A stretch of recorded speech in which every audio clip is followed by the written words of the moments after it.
NU pusat bila nak ambil Belum. Ini juga ada tempat dulu.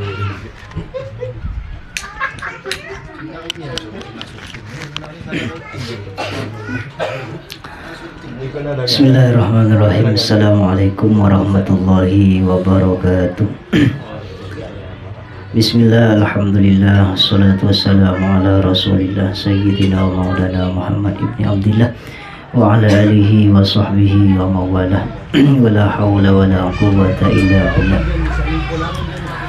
Alhamdulillah, pada malam hari ini kita masih bisa menjalani rutinitas majelis yang sangat kita cintai. Mudah-mudahan tetap istiqomah, kompak, serta tidak hanya istiqomah dan kompak, tentu yang kita harapkan mudah-mudahan dari majelis ini kita mendapatkan manfaatnya. Amin Allahumma. Amin amin.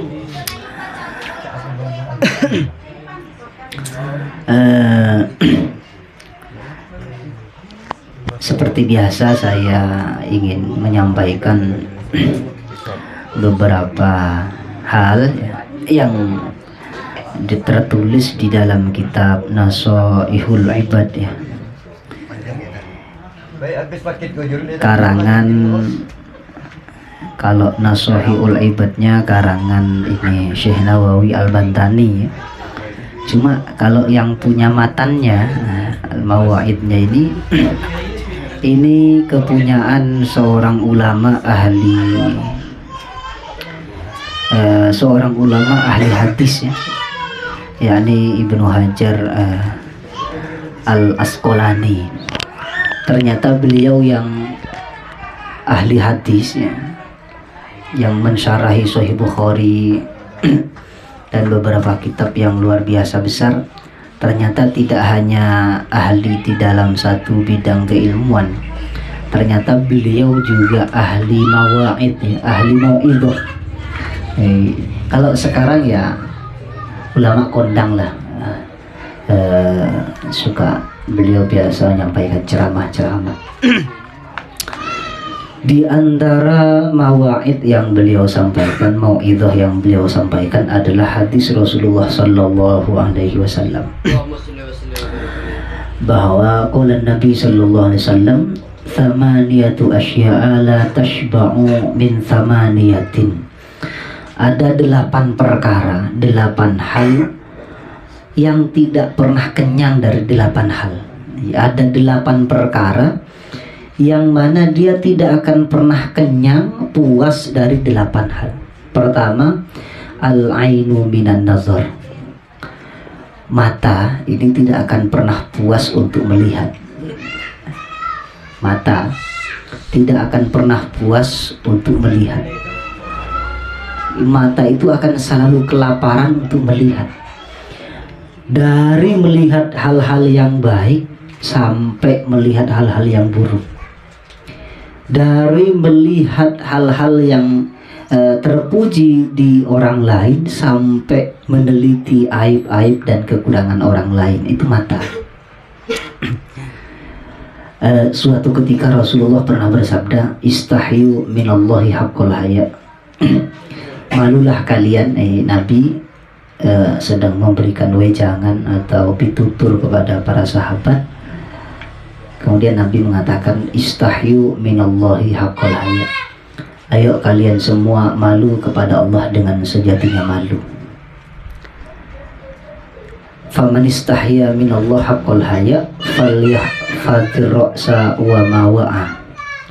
Kalau kalian betul-betul punya rasa malu kepada Allah, maka jagalah kepala dan anggota-anggota yang ada di kepala. Di kepala ini anggotanya banyak, ada telinga, mata, hidung, dan mulut. Yang paling berbahaya 3 ya, mulut, mata, dan telinga. Mulut biasanya suka menggunjing, membicarakan aib-aib orang lain. Mata yang memandang memandang, melihat kekurangan aib orang lain. Telinga yang mendengarkan. Kalau punya rasa malu, ayo jaga hal-hal yang anggota-anggota yang ada di telinga, yang ada di kepala. Jangan sampai anggota-anggota yang ada di kepala ini kita gunakan untuk bermaksiat kepada Allah Subhanahu wa Ta'ala. Itu pertama. Kemudian wal yahfadil batna wa ma hawa. Jaga perut dan anggota-anggota yang ada di perut. Di antaranya adalah farji. Kemaluan itu harus dijaga. Kalau kita tidak bisa menjaga, apalagi memang tidak ada keinginan untuk menjaga, itu namanya kita tidak punya malu kepada Allah Subhanahu wa Ta'ala. Itu mata akan selalu lapar, kelaparan untuk melihat.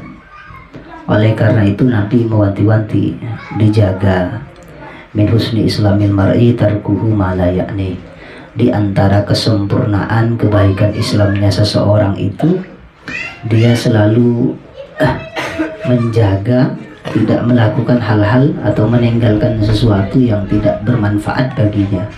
Itu termasuk kebaikan dan kesempurnaan Islamnya seseorang. Hal-hal yang tidak mendatangkan kemanfaatan. Kemudian yang kedua, wal ardu minal mator. Bumi akan selalu kelaparan dari hujan, karena kalau tidak ada hujan buminya akan gersang. Yang ketiga, wal untha minadz dzakar. Perempuan akan selalu kelaparan terhadap laki-laki. Begitu juga sebaliknya. Dua pasangan ini ya saling membutuhkan dan saling melengkapi. Pasti itu. Makanya ya tidak heran kalau kemudian ada orang yang sudah punya istri, pingin istri lagi. Ada orang yang sudah punya pasangan, pingin pasangan lagi. Terus begitu. Ya karena sama, selingkuh itu tidak hanya laki-laki. Perempuan juga ada yang selingkuh. Meskipun tidak pernah di dalam syariat ada perempuan bersuami 2 atau 3, tapi kenyataannya ada. Seorang perempuan yang suaminya di Parit Pengiran 1, di Parwasal 1 itu. Ada yang begitu. Karena memang ini sudah disabdakan Nabi bahwa perempuan akan selalu kelaparan akan laki-laki. Kemudian yang keempat, wal alimu minal ilmi. Ahli ilmu itu akan selalu kelaparan tentang ilmu. Makanya tidak heran kalau kita sering menonton orang-orang alim itu, setiap dia mengisi pengajian ilmunya akan selalu nambah ya. Karena mereka sebelum mengisi pengajian itu mereka selalu belajar, karena mereka tidak pernah puas tentang ilmu. Saya pribadi yang katanya kawan-kawan majelis Ustaz Majelis Puring Hijrah itu malasnya minta ampun. Ini menandakan bahwa untuk kemudian berstatus alim itu syarat yang pertama saja ini sudah berat. Harus selalu kehausan tentang ilmu. Kalau ada orang yang mengaku kiai, ustadz, orang alim, tapi kemudian dia malas dan merasa puas dengan ilmu yang dia ketahui, itu berarti bukan alim. Alim itu kata Nabi selalu kelaparan akan ilmu pengetahuan. Kalau ada orang kok kemudian sudah merasa semua ilmu sudah dia dapat, akhirnya dia tidak mau belajar lagi, baik dari guru ke guru ataupun dari buku ke kitab ataupun dari kawan ke kawan, dia merasa puas, berhenti belajar, berarti dia bukan alim namanya. Kemudian wasailu minal mas'alah. Yang tidak akan pernah puas ini, akan selalu kelaparan, adalah orang yang suka minta-minta. Orang suka minta-minta ini dikasih berapapun dia akan tetap meminta. Orang kalau sudah hobi minta-minta, misalnya pengamen ya, ini akan selalu dikasih mobil, dia tetap akan minta. Memang begitu karakternya. Ketika dia memang sudah diahlikan itu meminta-minta, maka dia akan selalu kelaparan, akan meminta. Kemudian Rasul pernah bersabda begini, man fataha baba mas'alatin fatahallahu lahu baba fakrin fid dunya wal akhirah. Orang kalau sudah mulai membuka pintu meminta kepada orang lain, minta-minta padahal misalnya dia masih kuat, masih punya, tapi kemudian dia menutupi kepunyaannya dengan meminta kepada orang lain, menampakkan ketidakpunyaan dan lain sebagainya. Itu kata beliau, Rasulullah mengatakan, artinya dia sudah membuka pintu kefakiran di dunia dan akhirat. Maka banyak sekali kita saksikan orang yang minta-minta itu ya selalu dalam kefakiran, tidak pernah kaya. Tapi orang yang membuka pintu memberi, nah, tadi pintu membuka pintu meminta. Sekarang kalau ada orang yang suka ringan tangan untuk memberi, kata Nabi, Fatahullahu khairat dunia wal akhirah. Allah akan memberi kebaikan dunia dan akhirat. Di dunia dia akan diberikan kebaikan, di akhirat dia akan diberikan kebaikan. Ini motivasi satu kita, mengingatkan kita jangan sampai suka meminta-minta. Kalau kita punya, pas tidak lagi kepepet ya jangan. Kalau kita punya, bagaimana kemudian kita tidak pelit, tidak pelit. Kemudian wal harisu minal jam'i. Nah, ini orang yang kesemsem mengumpulkan harta dunia, dia tidak akan pernah kenyang dari dunia. Orang yang dalam hatinya itu, haris itu orang yang kalau suka ke perempuan itu sangat suka gitu, sehingga cara apapun akan dilakukan, itu namanya haris. Dunia sama, orang yang haris terhadap dunia, cara apapun akan dilakukan.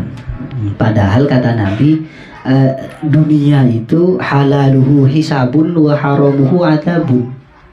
Halalnya saja dihisab, halalnya saja dihisab, sedangkan haramnya adalah azab. Itu harta dunia, harta dunia.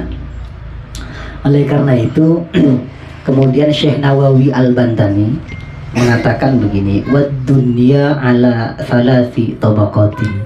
Di dunia itu ada 3 tingkatan.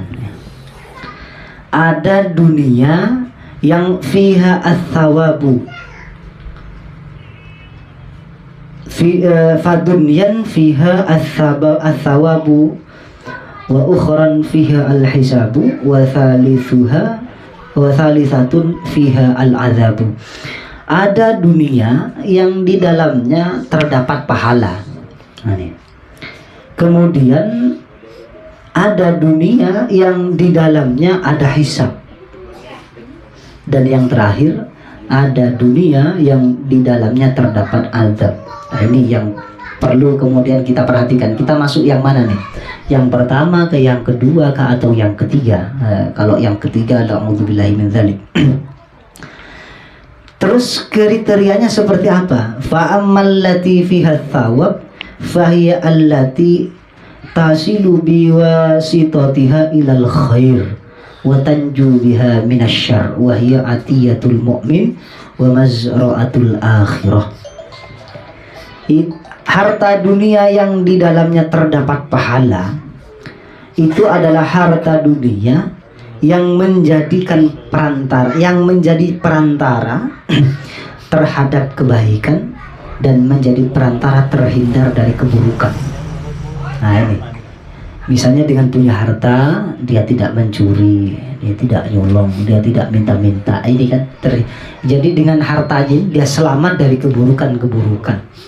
Dan dengan hartanya dia kemudian sampai kepada kebaikan-kebaikan, sedekah, infak dan lain sebagainya, menafkahkan, memberikan nafkah kepada anak istri.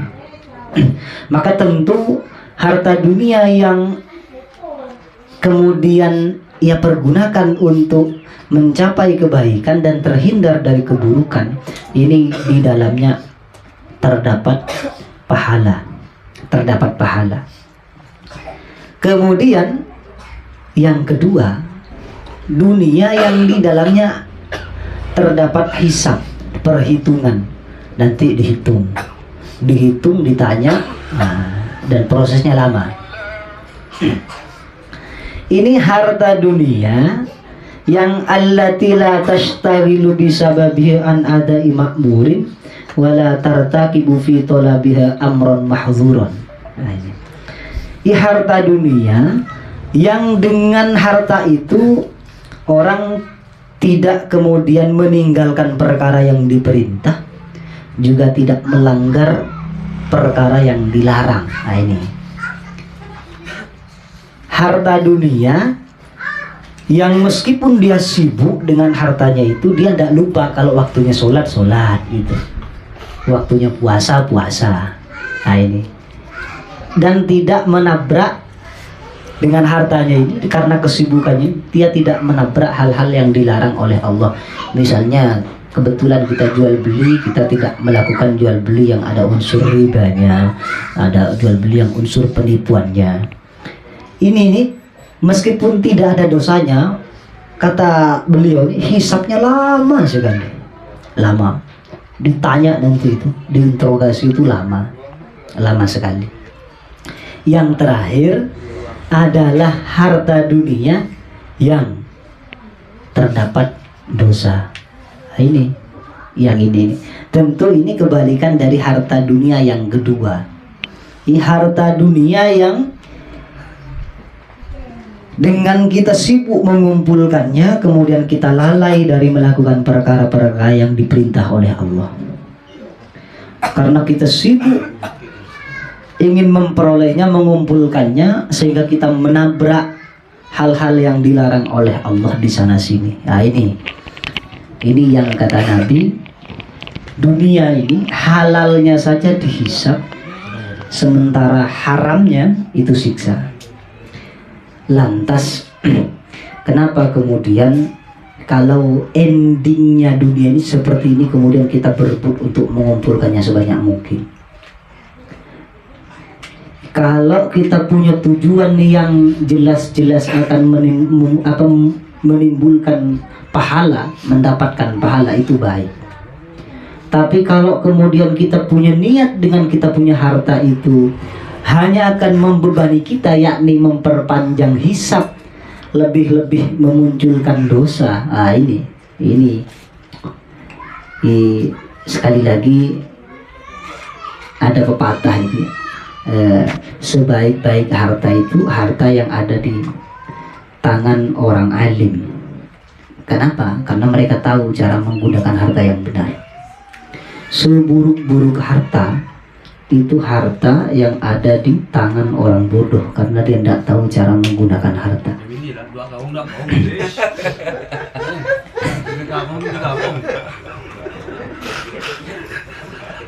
Ini maka orang-orang NU ya, ulama-ulama ahlu sunnah wal jamaah itu tidak heran kalau ada kiai datang ke pejabat.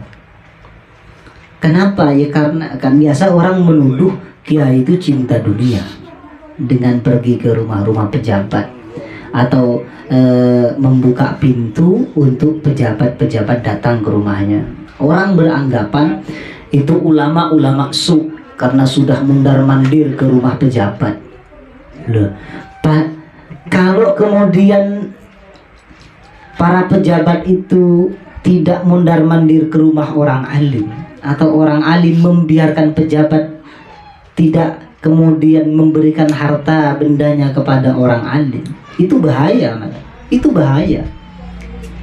Kalau kemudian yang mundar-mandir ke rumah pejabat itu adalah orang yang biasa judi, habis itu.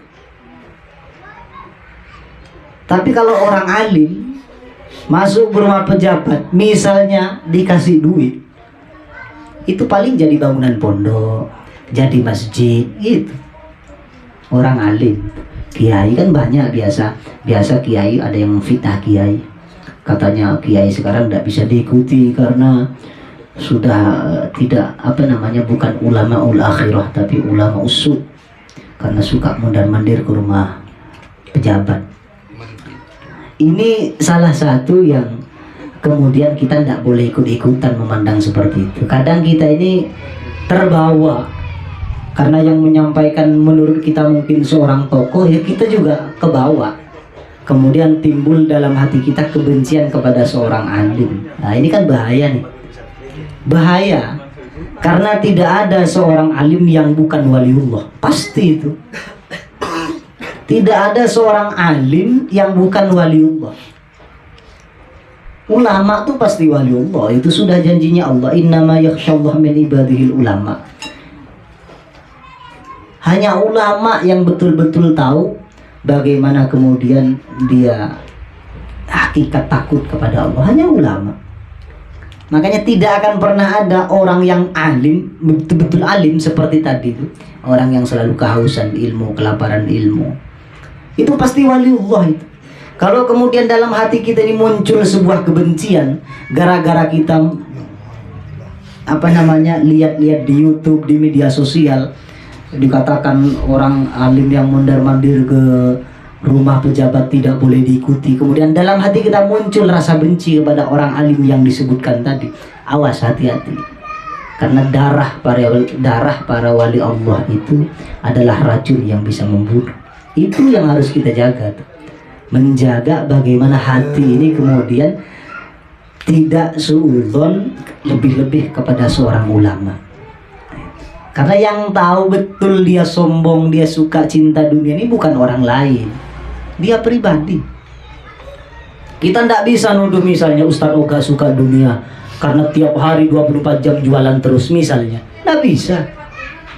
Atau ada orang yang keluar-keluar menyombongkan diri, juga tidak bisa kemudian kita katakan oh dia orang sombong. Tidak bisa. Sombong itu di sini.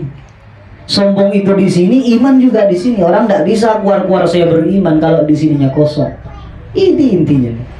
Makanya innallaha yanzuru ila qulubikum. Allah yang dilihat hatinya. Orang tidak bisa kemudian hanya dengan melihat atribut luar, bahasanya yang kayaknya sombong, tingkahnya yang kayaknya sombong, kemudian kita vonis orangnya sombong. Kita sudah suudzon itu pasti. Satu sudah suudzon. Suudzon itu benarnya saja dosa, apalagi salah. Benarnya dosa suudzon itu, apalagi salah. Kalau salah sudah 2 kali itu. Sudah 2 kali. Nah itu yang harus kemudian kita jaga hati ini, bagaimana kemudian kita betul-betul tidak salah membenci orang, apalagi seorang alim. Oh, orang jelek saja tidak boleh kita benci, apalagi orang alim. Orang jelek yang mungkin menurut kita dia sudah mundar mandir, cari mutur ngope ajem, keborok ke timur lah ngope ajem terus. Nah, kemudian kita benci orangnya, tidak boleh. Kita hanya diperbolehkan tidak suka dengan pekerjaannya, bukan kepada orangnya. Makanya dalam teori kajian tasawuf ya, kalau kita memandang orang yang lebih baik dari kita ya, kalau kita memandang orang yang lebih tua ya, maka kita harus berhusnudzon bahwa kita pribadi mengatakan dia lebih baik daripada saya karena umurnya lebih tua. Tentu dia amal ibadahnya lebih banyak daripada saya karena umur saya masih muda. Melihat orang yang lebih muda, kita juga kembalikan ke diri kita. Dia dosanya lebih sedikit dari saya karena umurnya masih muda. Tentu masa waktu untuk kemudian berbuat dosa lebih berpotensi banyak saya karena umurnya saya sudah tua. Ini yang begini ini yang harus kemudian kita jaga. Jangan sampai membenci orang lain. Lebih-lebih kita tidak tahu orang lain itu matinya suul khotimah sesuai dengan kebiasaannya atau enggak. Kita yang menurut keyakinan kita orang baik, rajin sholat, kita juga tidak tahu nih, kita di akhir hidup kita nih termasuk orang yang mati husnul khotimah apa enggak. Kita tidak tahu. Nah ini Umur itu kan sudah ditakdirkan Allah syaqiyun am sa'idun. Siapapun orangnya, Ki Barsiso itu seorang ulama yang santrinya ribuan, bisa terbang aja, bisa tergelincir mati dalam keadaan kafir. Apalagi cuma penjual ikan macam kita. Nah itu. Apalagi cuma Ustaz Puring. Secara akal. Nah itu. Secara akal. Nah, ini cerita-cerita ini agar kemudian kita ini tidak gampang menghakimi orang, tidak gampang merasa lebih baik dari orang. Itu intinya dari beberapa kisah yang orang baik kemudian tergelincir itu dengan kisah-kisah yang banyak sekali. Ini tujuannya nih, agar kita yang jelas-jelas, yang belum jelas orang baik, serta apalagi belum jelas masuk surga, wah, kemudian sudah berani saya lebih baik dari dia. Kiai saya di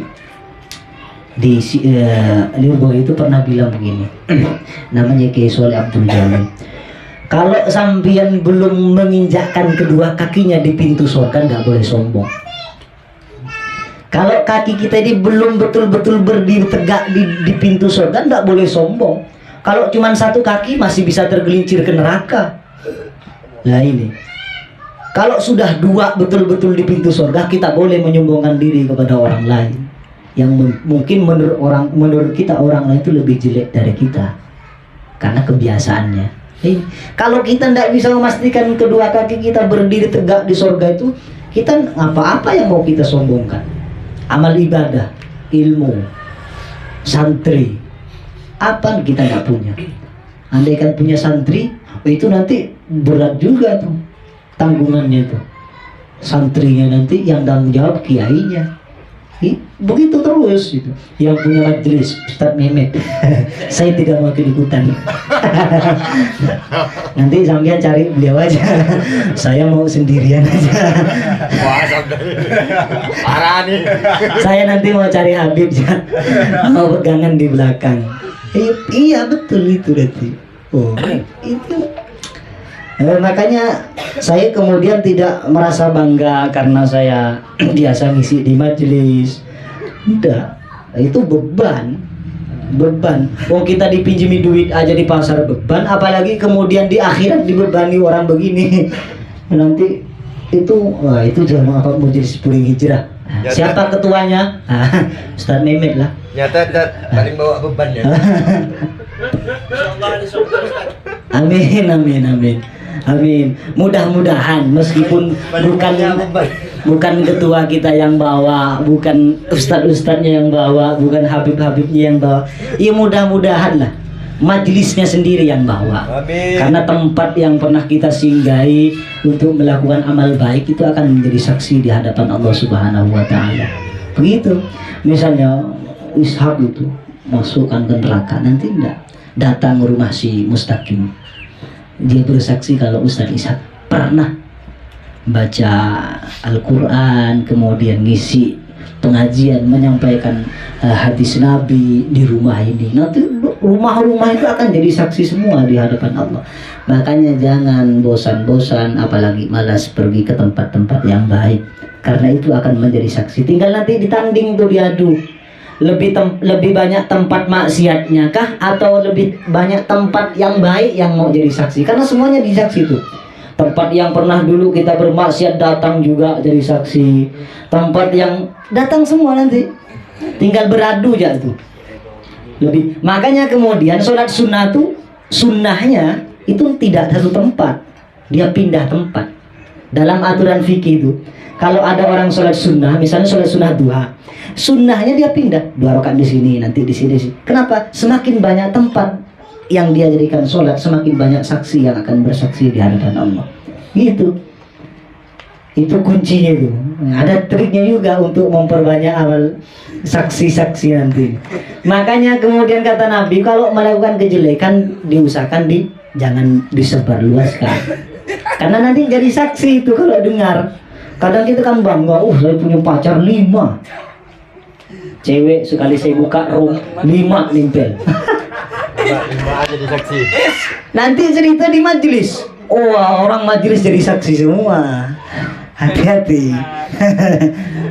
Ya, kalau kepepet mau kemudian mohon maaf melakukan kemaksiatan, kalau bisa jangan ngajak-ngajak yang lain. Andaikan toh ngajak-ngajak misalnya cukup 2 orang atau 3 orang. Setelah pulang gak usah cerita-cerita. Semakin cerita semakin banyak nanti itu. Itu namanya senjata makan tuan. Iya. Tidak tahu kenapa kan, padahal mungkin orang yang mohon maaf dalam kategori ini perempuan, dia sudah ketemu perempuan itu sudah puas mungkin itu, tapi ternyata dia masih ingin ceritakan itu, padahal dia tidak ada perkepuasan apa-apa dari cerita itu. Tapi karena itu manusia, mulut ini juga akan selalu lapar dari berbicara. Dia tidak enak kalau tidak berbicara. Ini yang mungkin bisa saya sampaikan.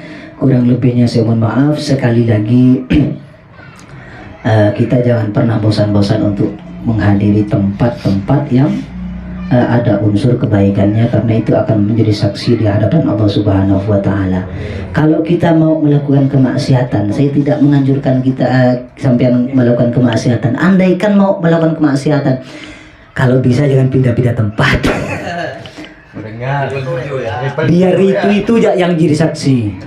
Kadang orang ini kan di YouTube banyak tuh, WC masjid jadikan tempat mesum, kan ngaco itu namanya. Kamar mandi masjid tuh. Itu lebih berat kita. Iya. Ya Allah, ada yang dimain di tempat kuburan lah, di mana lah. Tak ada modal lah. Tidak tahu di bawah tu lagi kena. Kasihan itu. Sudah disiksa masih melihat orang yang begituan lagi. Nah, ini apes 2 kali ya kan. Saya tidak menganjurkan kawan-kawan untuk bermaksiat, enggak, kalau bisa ditinggalkan. Saya larang pun banyak yang tak manpan ya. Oh, jangankan saya, Allah yang larang dengan Rasulnya masih kita tabrak, apalagi cuma sekelas Ustaz Ishak sama Ustaz Mehmet di sini kan gitu. Cuma sekali lagi kalau bisa, andaikan tidak mampu untuk bermaksiat, usahakan di tempat situ aja lah, dan jangan diceritakan ke siapa-siapa. Kadang kita ini kejelekan ini suka ngajak-ngajak orang. Padahal kalau ngajak-ngajak orang jelas pengeluarannya lebih banyak loh. Itu jelas tuh, jelas, pasti itu. Yang mungkin kita kalau sendirian 500.000 atau 700.000 cukup, ya berdua 1,5 juta ada habis dah. Ya kalau yang diajak ada duit, sama-sama ada duit, patungan. Kalau enggak, itu sakit juga. Sakit 2 kali. Ini makanya kalau kita punya istri yang sering ngambek, itu harus juga pandai-pandai bersyukur. Kenapa? Minimal kalau sudah ngambek kita keluar makan bakso cuma 1 porsi, itu ngirit juga.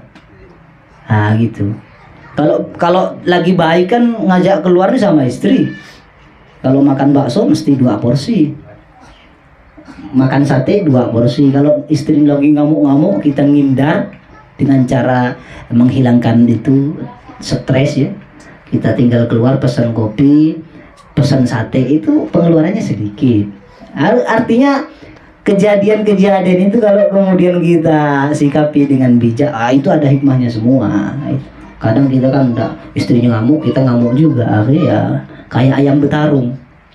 Ada yang kena inilah ini, piring pecah lah. Tapi kalau istri marah kita ketemu cewek di luar apa?